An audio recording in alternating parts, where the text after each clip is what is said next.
Hey guys, here we are with our last class, and we're going to be learning about how to do bias binding tonight. Or today, whenever you're doing the work.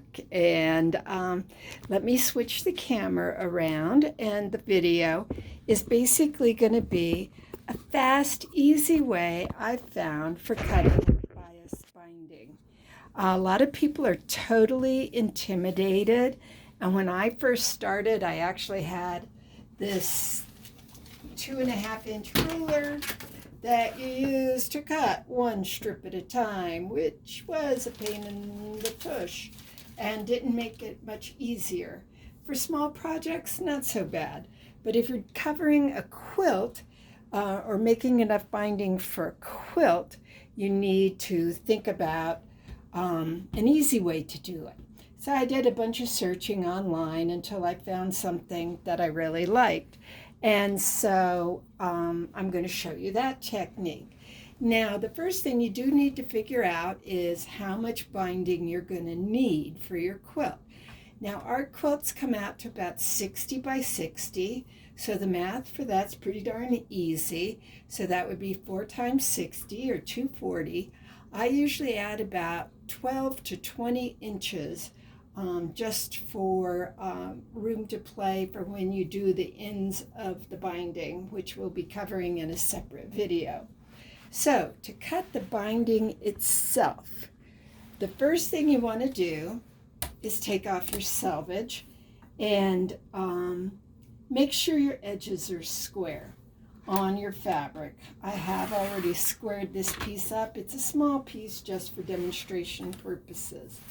And then we could put the big ruler away because the rest of it will be cut with a small ruler. Now, the next thing we're going to do is go over to the ironing board. Now, this is going to be what I'm going to show you how to put binding on. I figured a small project would be easier for you to see. So here we go. Doesn't matter if it's crosswise, lengthwise, a rectangle, or whatever. Does not really matter on your piece. I'm a little OCD, so I want it like that. Make sure it's pressed out nice and flat. And I just noticed that's clipped right there, but you know what? It won't matter because that'll be an edge that's not used when we start cutting our fabrics. It doesn't really matter. So the first thing you want to do, let me just make sure you can see what's going on here, because I don't want to do wide angle and make me look weird. Anyway, so the first thing you want to do once you have it all pressed and nice is take one corner and fold it down to the opposite side. Now again, if you have a rectangle of fabric, because you bought a half yard and it's 45 inches wide, your rest of your fabric will be going out to the side, and that's perfectly okay. So let's make sure we're still in the film. And then what you're going to do, once you have that nice and lined up, so for those of you that don't know, this is actually the bias here. So what I'm going to do is just press right along that edge, making sure that this has a nice point here and there and the edges. That's why we want to make sure it's squared up before you start, because it doesn't have to be exact, but it's good to have it as close to bias as possible, especially if you have something that has an obvious diagonal on it. It'll be pretty noticeable if it's not. Now, once it's pressed, we're going to go back to the cutting table. And this is the fun part, and this is what I like about this way of doing it. It's so much easier than some other ways I've seen. So I'm laying it out here. You can see that it's definitely on the bias. Oops, let's line it up with the bottom. Yes, so that looks really good. Not that I ever check that, but just to show you how perfectly that came out. So then you're going to basically start folding it up. I usually fold about that much. Doesn't really matter. Just something that's manageable. And you're just going to keep folding it right on that fold. And keep going and making sure everything's nice and flat. we'll just tuck that little tail in. Then you're going to flip it around and you're going to basically cut off that fold. So we can use a small ruler for this. And just make sure you get all your edges, because otherwise you wind up going back. Now this is going to be pretty thick, so the new rotary blade is really helpful if you're doing this. And otherwise you may have to make a few passes because it is so thick. And that little tail I'm just going to leave out because it doesn't really matter. Now when I do binding, a lot of people do 2.5-inch binding. I tend to like 2 1/4. It still gives you an easy coverage of your seams, and if you're going to sew it on all the way by machine, I found that 2 1/4 works best for machine stitching it down for your final stitch. So I'm going to cut this 2 1/4. So I'm just lining up the 2 1/4-inch edge here, and I'll cut it.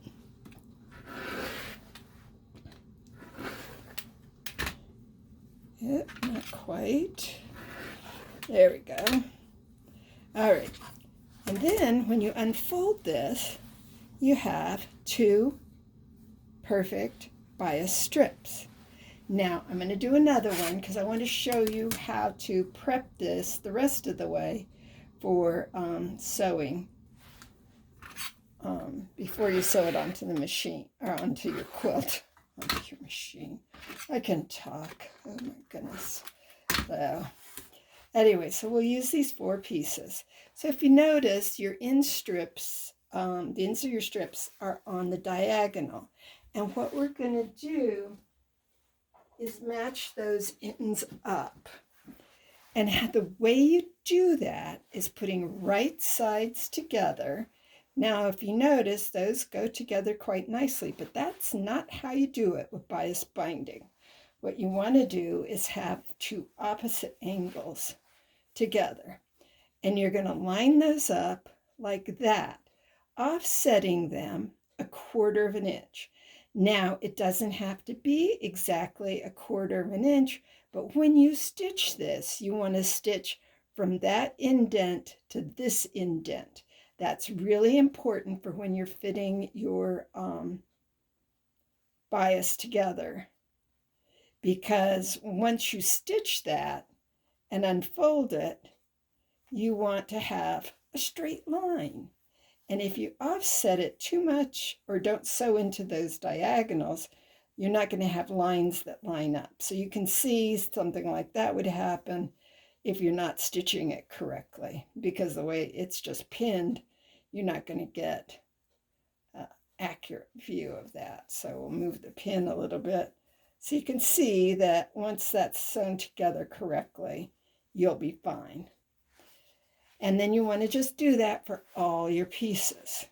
At this point, you want to then sew them together.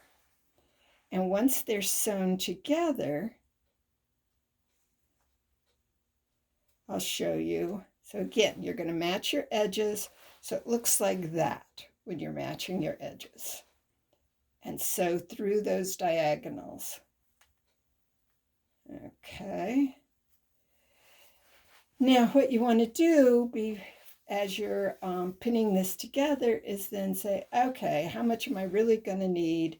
And like for, there's the Robert Kaufman app that I recommended before, tells you exactly how much you need to get to make your binding.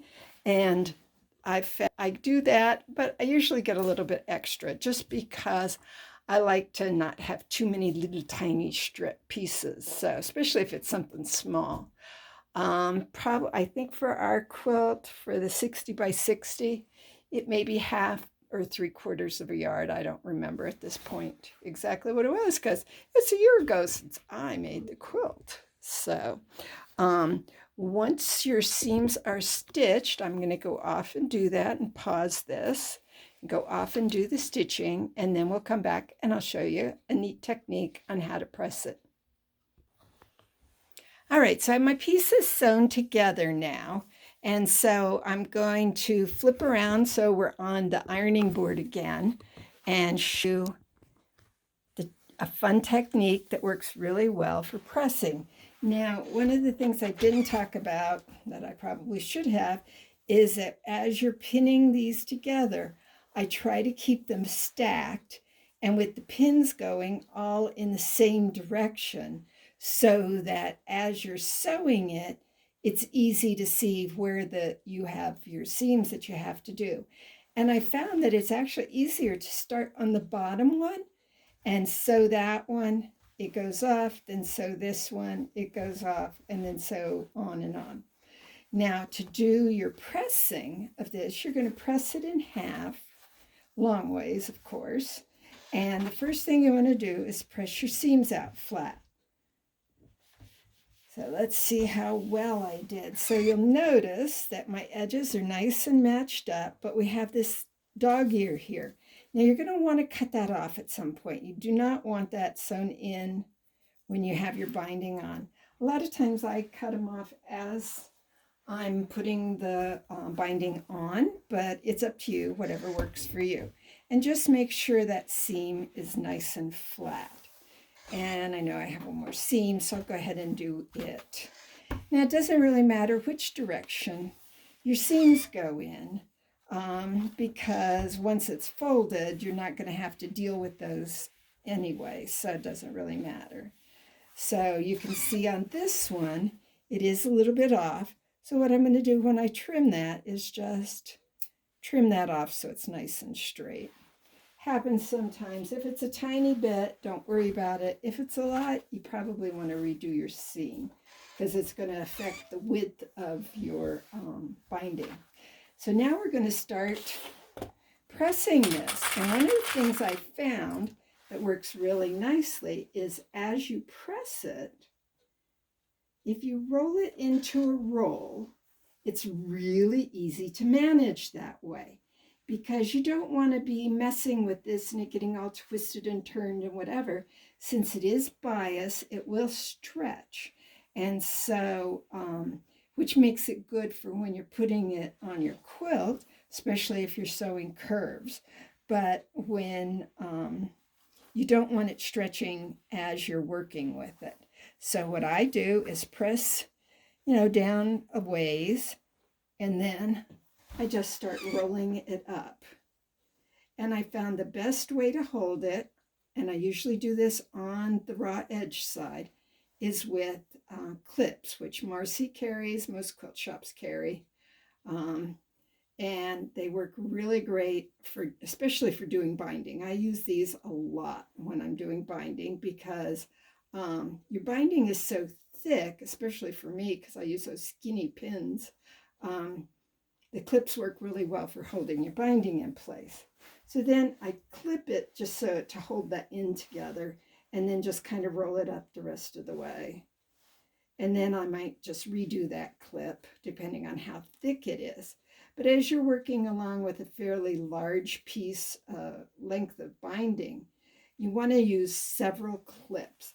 And I found it's really a good idea to make sure that you're catching some of the previous folds into the next clip. That just kind of holds it in place better.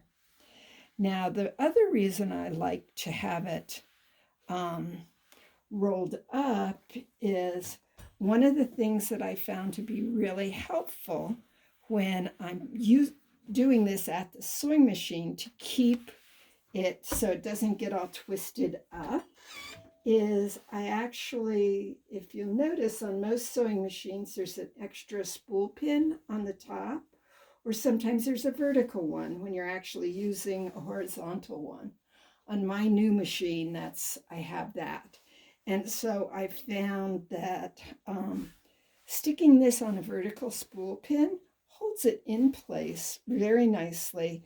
And then it's easy to just, as your clips, as you need more length, you just pop off the next clip. So hard to see here, but what I'm doing is basically clipping it in there. Be careful that you don't wrinkle up your fabric at that point. Now, when you start, you're going to want to have it all folded and pressed. You can go ahead and cut off the angle here because we won't need that. Doesn't really matter. You can trim it afterwards too. And that's basically all you have to do to prep bias binding. Super easy.